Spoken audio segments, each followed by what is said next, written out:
What's up? Oh god, I don't think that's how you should start a video. Hello, thank you so much for watching this video. If you're watching right now, it's probably because I sent you the link and I'm forcing you to watch it. But still, thanks so much for clicking on it. Basically, today we are going to do a video book summary on the book Born to Run by Christopher McDougall. My summer schedule started out a little something like this. 4 o'clock, wallow in self-pity.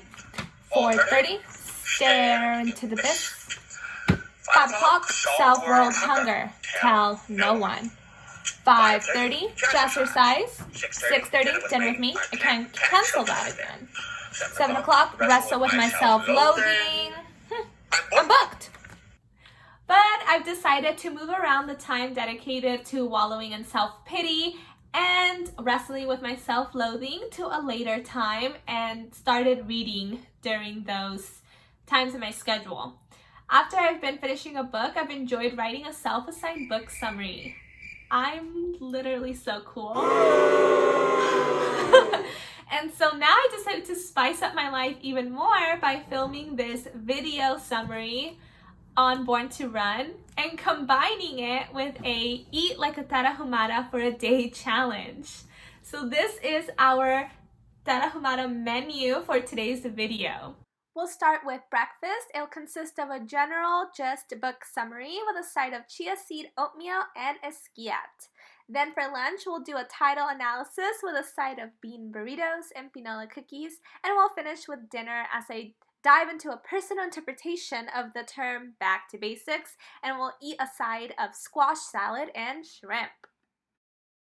So hold on to your horses, buckle up, and get ready for a day of eating and book summarizing. All right. For breakfast, we will be making some overnight chia seed oats. You're going to need 1 banana and you'll mash it up in your bowl. Add half a cup of oats. Pour in half a cup of almond milk.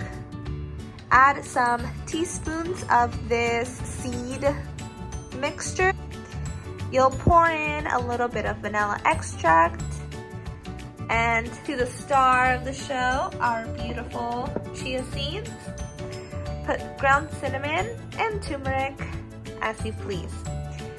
Once that's all mixed in, you'll close your lid, put it in the fridge, and just leave it there overnight. And in the morning, it will be so delicious and you can add any toppings that you would like. So it looks a little bit yellow because I was a little bit excited about the turmeric powder. So if you don't want it to be that color, definitely maybe hold off on the turmeric. If you notice that the bowl is almost empty, it's because I've had to refilm this part so many times. So mind your business. Okay, so let's take 437. Let's go. So a general book summary. This story begins with Christopher McDougall asking a simple yet super relatable question: how come my foot hurts? Like seriously, raise your hand if you've ever been personally victimized by a running injury. Open your eyes. Yep, that's everyone. All right, everyone put your hands down. So he quickly becomes disillusioned after seeking help from the top medical doctors and being told again and again that if he wanted the pain to go away, he had to stop running. His joints and his feet just simply couldn't keep up with the amount of mileage that he was putting on his body as he was aging. However, he quickly regained hope when he stumbled upon an article about the Tarahumaras. He read about these people known as the Raramuri, or the running people, who live in the Barrancas del Cobre, the Copper Canyons. He was amazed learning how they could stay up all night having these extravagant parties, drinking corn beer, and yet be able to wake up early the next morning and go off to run hundreds of miles at a time. Now, these aren't even being ran on soft smooth pavements. We're talking about steep up and down canyons and wearing nothing but thin leather sandals. He was so amazed by their story and also confused how they are getting older, running hundreds of miles, and yet not suffering from any injuries. He couldn't comprehend what was their secret, how did their way of life contribute to their ability to run that amount of mileage. So he takes all the readers on this really exciting adventure to the Barrancas del Cobre in order to get answers and meet the Tarahumaras himself. Throughout this adventure, we get to be a part of a lot of incredible races such as the Leadville 100 and Caballo Blanco's race that he puts on. We also get to meet at a more personal level a lot of different runners such as Ann Trayson, Caballo Blanco, Scott Jurek, Jen Shelton, Billy Barnett, Barefoot Ted, who is quite a character, Eric Orden, Juan Manuel Luna, Martimano, Arnolfo, and Silvino. And we learn a lot about the unique and interesting culture of the Tarahumaras. So that's just the general gist. And we're all done with breakfast. Look how yellow. Seriously, don't go crazy with the turmeric. I don't even know what it does for you. I heard it's anti-inflammatory. The star of the show were the chia seeds because the Tarahumaras eat a lot of chia seeds and they're a great source of energy. And for the last part of breakfast, I'm going to drink this esquiat. It's basically chia seeds, water, lemon, and honey. And the book described it as this energizing drink that was basically the equivalent of a goo pack. So we're going to try it out and then go on a run and see if it does give me a burst of energy. I would recommend maybe leaving it overnight. I think the chia seeds need more time to soak. It smells pretty good. It's really good. It's lemonade. Oh my gosh, it's lemonade with chia seeds. Welcome to lunch. We are having our bean and chili burritos, because, I mean, let's be honest, these are tacos. My handmade tortilla game, I'll give it a 2 out of 10. But, you know, we gotta celebrate the small victories. At least I was in the kitchen today. So we are going to pair our lunch with a title analysis. Throughout the book, the author argues that human beings are quite literally born to run. He presents the Running Man theory of evolution that states that humans adapted and evolved in order to be able to run long distances so that they could catch different animals to eat. He states that somewhere along the way, we've become disconnected from our innate genetic makeup, and particularly focuses on American culture and how we've taken running and created it into this commercialized business where tons of companies are constantly trying to influence consumers to purchase the latest running shoe that's ultra cushioned and guaranteed to rid you of all your running pains and solve all your problems. On top of that, they try to sell you with fancy running socks and fanny packs and foam rollers. I mean, seriously, who would fall for such a thing? Who? This is awkward. What makes the Tarahumara special is that they are a culture that is still living a life that is close to their innate genetic makeup. They grow up running from the time that they are able to walk. The kids all gather around and play these games where they're running in groups and tossing a ball, but they all have to stay close together in case the ball gets close to you and it's your turn to guard it or kick it. As they grow up and become men and women, they still are running very consistently and very long distances because they utilize running as a form of transportation, communication, and recreation. On top of that, they love running. They still carry this joy towards running and really believe that that is who they are. They are the Ramarui. They are the running people. It's in their blood.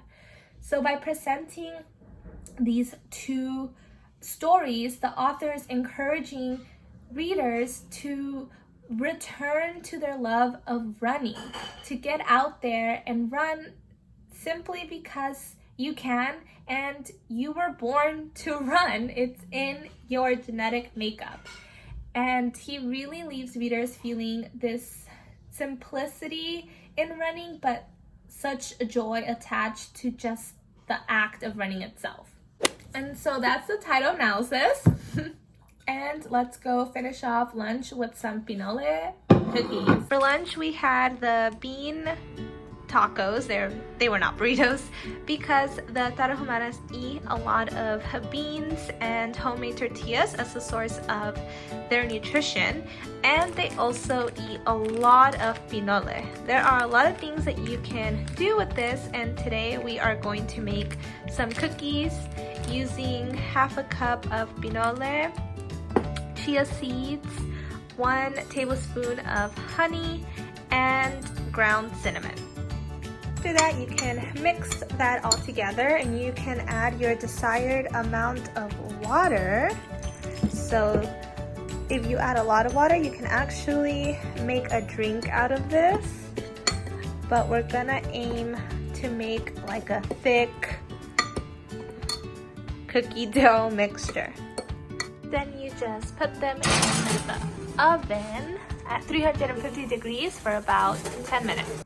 To end lunch, I went ahead and had a pinole cookie. They ended up being so dry. They don't taste horrible, but they are dry and a little tasteless and bland.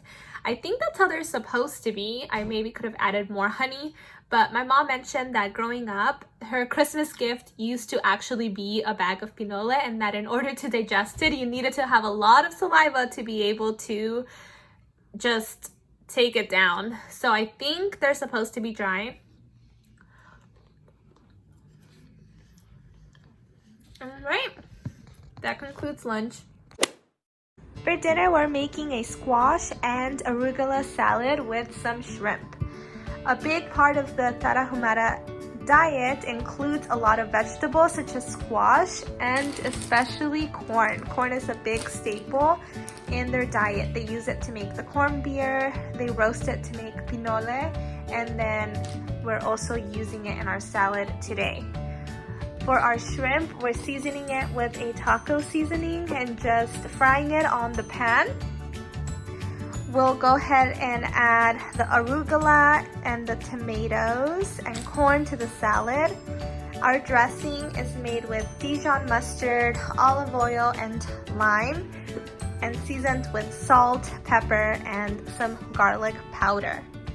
We'll also add some avocado and throw on the grilled zucchini that I grilled on my lean mean fat grilling George Foreman machine. Shout out to this machine, it got me through college.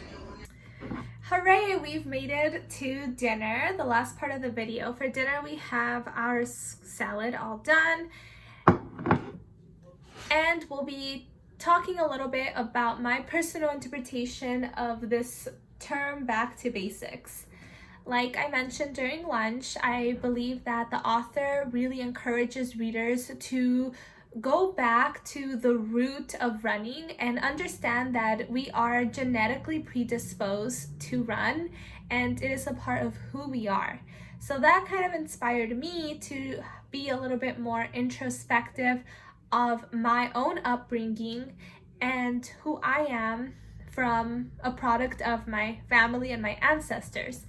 As I reflected on my grandparents and my parents' lives growing up, there were 3 values that stood out. Those being hard work, sacrifice, and perseverance. And those are 3 values that I actually hold really dear to my heart, and I think that they are a very important part of who I am and who I hope to be. There are values that I hope to reflect and have my life centered around them.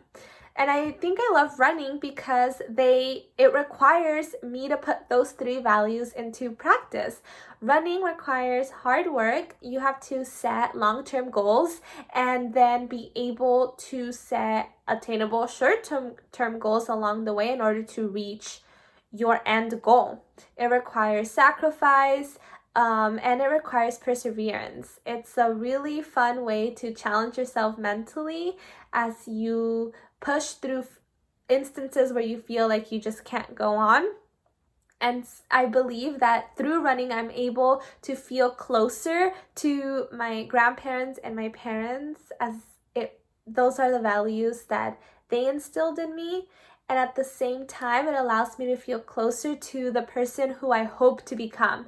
And it helps me continue to develop and focus in on those values. It's also such a fun way to challenge yourself and feel like you're becoming a better person than who you were the day before. And on August 12th, it's going to be my 1-year running anniversary. We've almost had a 1-year committed relationship, and I'm really excited to continue running through new challenges and the inevitable failures that it's going to bring. And there's nothing that we can't overcome with some pinola cookies, esquiat, and finding and holding on to the joy of running. So I'm going to go ahead and finish my squash salad, and I hope that you have a great day. Get out there and go on a run today. Goodbye.